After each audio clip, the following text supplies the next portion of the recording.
My family tried to steal my 1.2 million inherited lake house for my pregnant sister, so I sold it in secret and let them walk into the trap. The moment I remember most clearly isn't the sheriff's cruiser coming up the gravel drive, or my sister's face going white in front of 2,000 strangers on a live stream. It's quieter than that. It's my father sliding a brass key into a lock that no longer had anything to do with him, the soft mechanical click of it, and the way he pushed the door open with the easy confidence of a man who believes the world still belongs to him, right up until the second it doesn't. 90 people in black tie turned to stare. A string quartet went silent mid-note. And my sister Brianna, 27 weeks pregnant and already lived to 300 viewers, said, "You guys, we're finally here," before the smile dissolved off her face like sugar in the rain. I was standing in the back of the room with my Canon R5 raised, and I was already shooting. I want to be precise about what it felt like. Not giddy, not triumphant. More like watching a very long equation finally resolve. All those months of documented calls, logged emails, cold legal strategy, collapsing into a single, clean answer. My name is Valerie. I'm 31 years old. I'm a professional photographer. I'm single, and according to my family, that combination of facts meant I had no legitimate claim to anything I'd built or been given. They were wrong, and I'd spent 3 months engineering the exact moment they'd find that out. Let me back up. Part 1. What Aunt Beatrice saw. My Aunt Beatrice was my father's older sister, and she was the kind of woman who noticed everything and said very little until she had decided exactly what she thought. She was 74 when she died. She'd been a watercolor painter her whole life, never famous, never trying to be, and she owned a lakefront property in northern Wisconsin that she'd bought for $40,000 in 1987, and which, by the time she passed, was worth somewhere between $1 and $1.3 million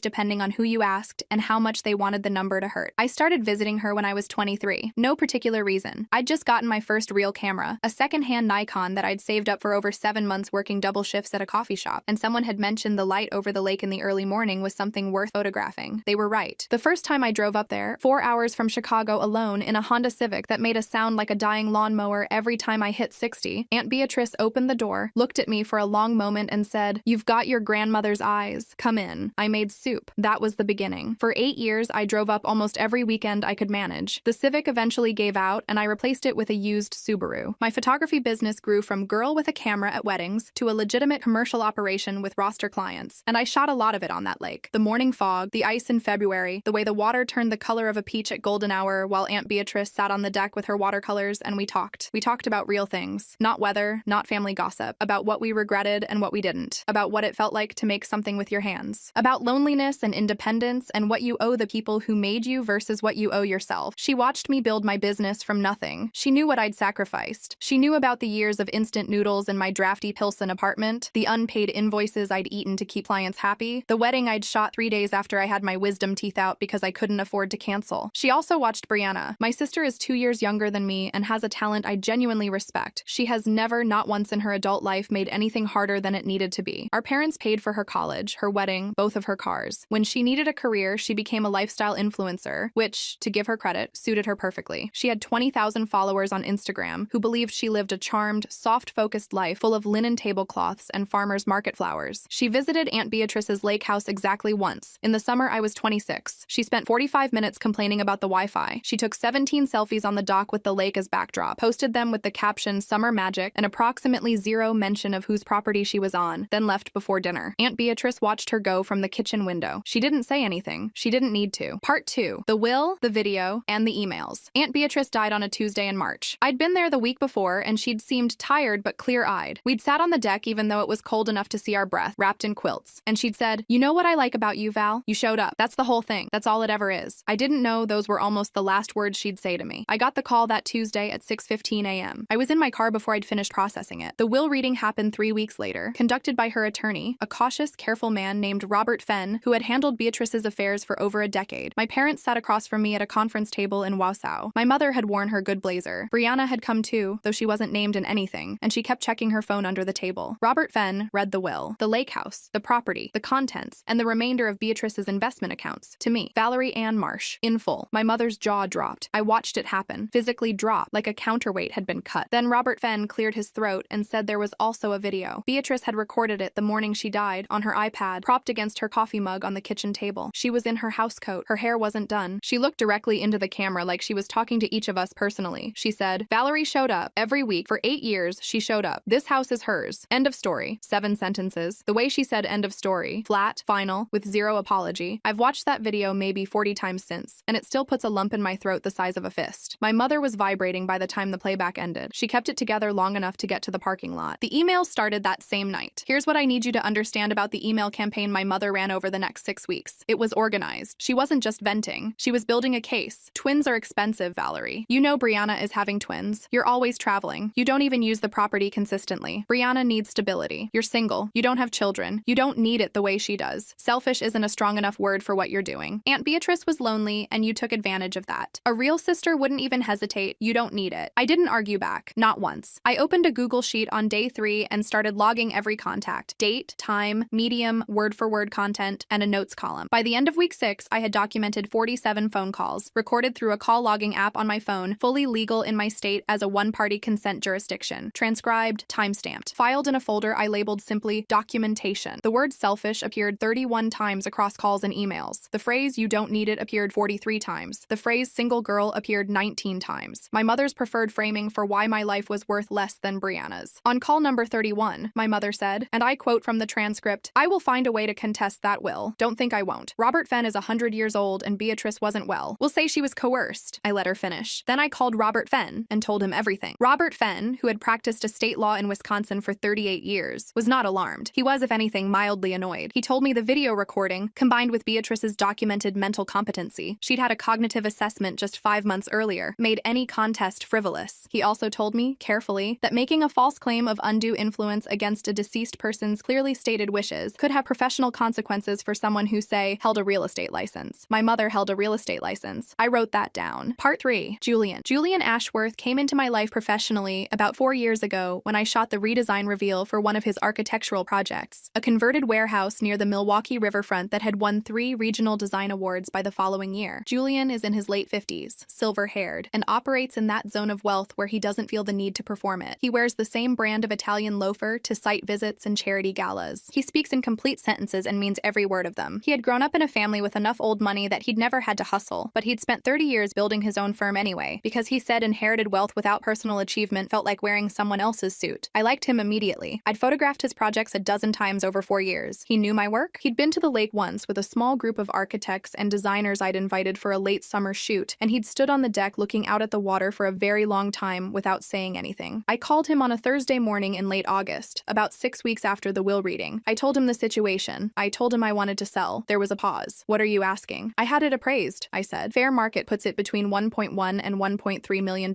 I want clean and fast." Another pause. Then, "Sell it to me. Cash. 1 week. Clean." We closed in 9 days for $122 million.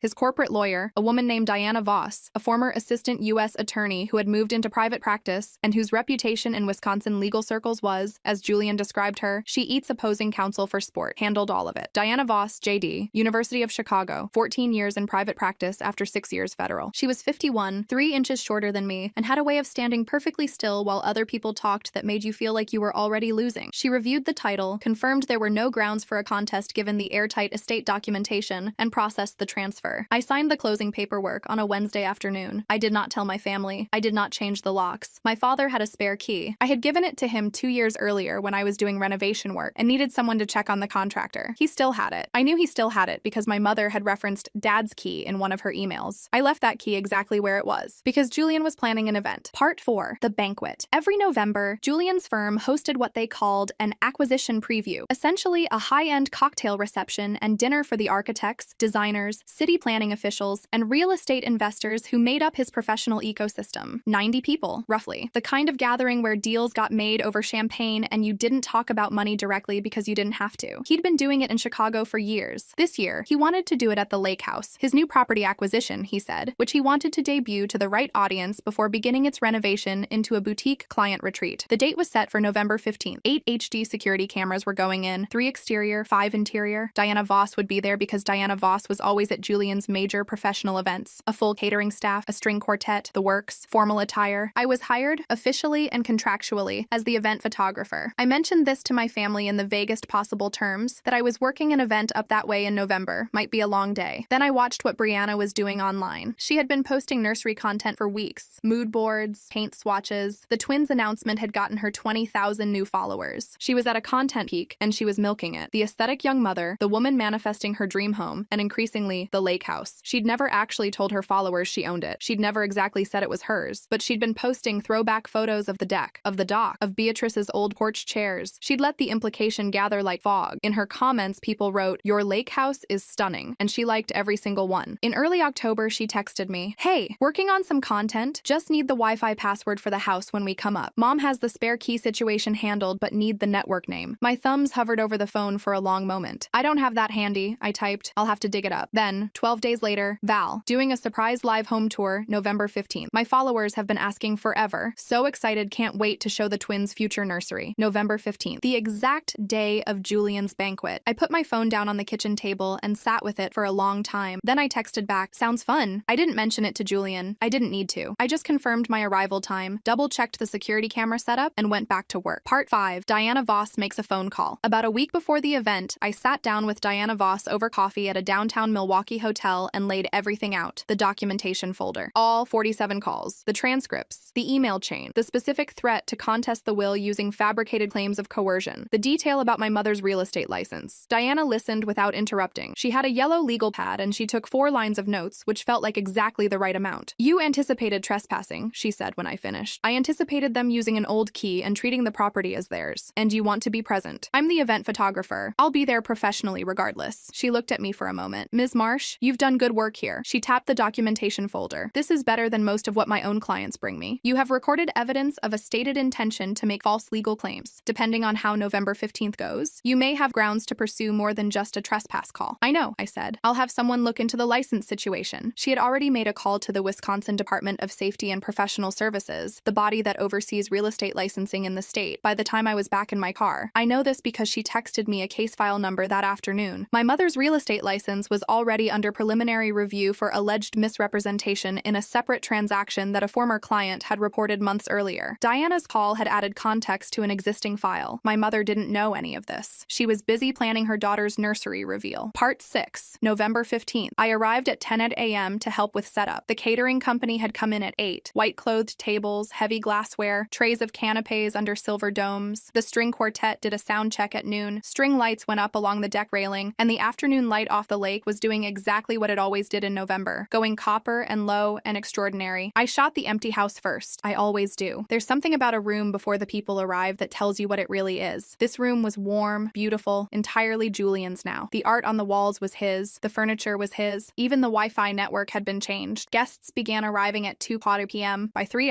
the house was full. 90 people in formal wear, the low hum of professional conversation, champagne going around on trays. Julian was in his element. Diana was there in a black blazer with her champagne untouched, talking to a city planner from Madison. I circulated with my camera, shot the light on the water through the windows, shot Julian at the microphone doing a brief welcome. Standard event photography. At 3:38 p.m., I was on the far side of the room when I heard the crunch of tires on the gravel. I didn't move to the window. I just raised my camera. I heard the car door, then another. Then my father's voice, muffled through the wall. "Here we go. Let me get the lock." The key went in, the click, and the door opened. I want to describe what 90 people in formal wear look like when they go simultaneously and completely silent. It's not the silence of a library. It's something denser. It's the silence of collective surprise that hasn't yet decided what it is. Threat assessment, genuine confusion, pure social horror. My father stood in the doorway in his weekend jacket, brass key still in his hand, looking at a room full of strangers like a man who had opened the wrong door at a hotel and was trying to determine which floor he was on. Behind him, Brianna. Phone raised. Already live. 300 viewers watching the stream. She had worn a cream-colored maternity top, probably for the nursery reveal. Her hair was done. She'd planned this. "You guys," she said to her phone, the automatic warmth of someone who is always performing. "We're finally..." She stopped. Her smile held for about 2 more seconds on pure muscle memory. Then it was gone. The viewer count in her stream, which I could see later in footage, had already started climbing as people started clicking in from her story notification. By the time it cracked 4 figures, she was already in trouble. Julian stepped forward from the center of the room. He lowered the microphone he'd been holding. "He is not a man who raises his voice. He has never needed to. This is my property," he said. Clear. Unhurried. "Do you have documented legal permission to be on the premises?" My father blinked. "This is my daughter's..." "Your daughter sold this property in September," Julian said. "Who are you?" My mother came through the door behind them then. She had worn her good blazer. Same one from the will reading, I noticed. She'd brought reinforcements from somewhere inside herself. Indignation, certainty, the conviction that she was correct, that had never once required evidence. She pointed at Julian. "That house belongs to my daughter," she said. "And I don't know who you are, but you are in the wrong place." The room had not moved. 90 people watching. Not embarrassed, watching. Riveted watching. Diana Voss set down her champagne. She crossed the room the way she does everything. Unhurried, final, and held out her card between 2 fingers. Diana Brianna Voss, corporate legal counsel, she said. You are trespassing on privately held corporate property. You have 60 seconds to leave voluntarily before I contact the county sheriff's department. My mother looked at the card. Something shifted in her expression. Something small and cold, like the first crack in a frozen lake. My father was still holding the key. That's when Brianna's phone found me. I was in the back left corner of the room, Canon R5 raised, shooting at a 1/200th of a second, f2.8, ISO 1250. The light was still good. It was all going to be good. Val, Brianna said. Her mic was hot. The whole room heard it. Hi, Brianna, I said. I didn't need to raise my voice much. The room was that quiet. I see you're live streaming your way through a house I sold 3 months ago. Bold choice. The viewer count in her stream hit 18800 in the next 45 seconds. The comments were going faster than anyone could read them. You sold, she started. September 12th, I said. Clean title transfer, cash close. Julian's owned it for 2 months. My mother turned on me. I watched her make the decision in real time. The decision to double down, to attack, because that is always her move when retreat feels like losing. You had no right, she said. Beatrice wasn't in her right mind. We are going to bury you in court, Valerie. Do you understand me? We will contest every page of that will, and I will tell them everything about how you manipulated that woman. I have 47 recorded phone calls, I said, including the one where you said you'd claim coercion. Transcribed, time-stamped, filed. Silence. Actual silence. Even the people nearest the kitchen, who couldn't have heard everything, felt it arrive. Diana was already on her phone. Not dramatically, just quietly, her back half turned. Yes, we have an active trespass situation. Private event, multiple uninvited individuals who've been asked to leave. Brianna's phone was shaking, not from pregnancy, from her hands. Her viewer count hit 2100. Then she dropped the phone. It hit the hardwood floor flat, an awful crack, and the camera landed face up, still broadcasting. The ceiling, the string lights, the edge of the room, chaos in audio. My father's voice getting louder, my mother saying something about lawyers, a stranger asking someone else what was happening, a woman near the back saying quietly, "Oh my God," not unkindly, just as the pure, involuntary utterance of a person watching a disaster unfold. 300 viewers watched the ceiling of Julian's lake house for the next 6 minutes. I kept shooting. Somewhere in that room, I heard Julian raise his glass. To firm boundaries, he said. And I'm not embarrassed to admit that I laughed. A real one, short and unplanned, from somewhere deep in my chest where I had been holding my breath for months. Part 7. After the sheriff arrived 22 minutes later, 2 deputies. They were polite and procedural and very, very clear. My father surrendered the key. He did this without argument. That part surprised me, actually. He looked diminished in a way I hadn't expected. Less like a man who had been defeated and more like a man who had just understood, for the first time, what game he'd been playing. My mother did not go quietly. She went the way she does everything, loudly, with grievance, with the certainty of someone who has never been genuinely accountable. She told the deputies she had a right to be there. She told them about Beatrice. She told them Beatrice had been manipulated. She told them she was a licensed real estate professional and she knew her rights. One of the deputies, young woman, maybe 28, the kind of steady quiet that you only get from training or from seeing enough, looked at her and said, "Ma'am, you are not the property owner. You need to come with me." They were issued trespass warnings, documented, and escorted from the property. Brianna left before the deputies arrived. Someone helped her pick up her phone. She didn't say anything else to me. She walked back through the door and down the porch steps with her hand on her stomach, and I watched her go, and I felt something I hadn't expected to feel. I felt sad, not guilty. There is an important difference, but sad because I had once loved my sister, the way you love someone you grew up next to, and somewhere along the line she had become a stranger wearing a performance of a person, and I didn't know exactly when it happened, and I didn't know if she did either. I photographed that too. Not her specifically. The empty doorway, the string light still on over the water, the evening coming in. Julian's event resumed. The string quartet played again. The conversation rebuilt itself the way conversations do after a social catastrophe. Carefully at first, then with the extra warmth of shared experience. I shot the rest of the evening. It was a good event. The light off the lake in the last hour before dark was the best light I'd seen up there in years. Epilogue. What happened after the Wisconsin Department of Safety and Professional Services completed their review of my mother's real estate license 7 weeks later. The preliminary inquiry Diana's call had contributed context to become a full investigation. 3 months after that, her license was suspended pending a formal hearing. I did not pursue this. I didn't need to. I'd provided documentation when asked, and the rest was its own machine. She has not called me since November 15th. My father called once, in January. It was a short call. He said he was sorry. I thanked him for saying it and told him I needed more time. That was honest. I do. Brianna's live stream, the 6 minutes of ceiling footage with the audio chaos underneath, was clipped, shared, and posted across multiple platforms by people who had been watching. It got to about 400,000 views before she deleted the original. The clips were already everywhere by then. She lost about 6,000 followers in the week after. Gained some back. I don't keep track. She sent me a text in December. "I didn't know you'd sold it. Mom told me it was still yours." I read it 3 times. I didn't respond. Not because I was being cruel, but because I genuinely didn't know what to say that would be both true and useful. And I've made a rule for myself not to speak into spaces where there's nothing real to offer yet. The $122 million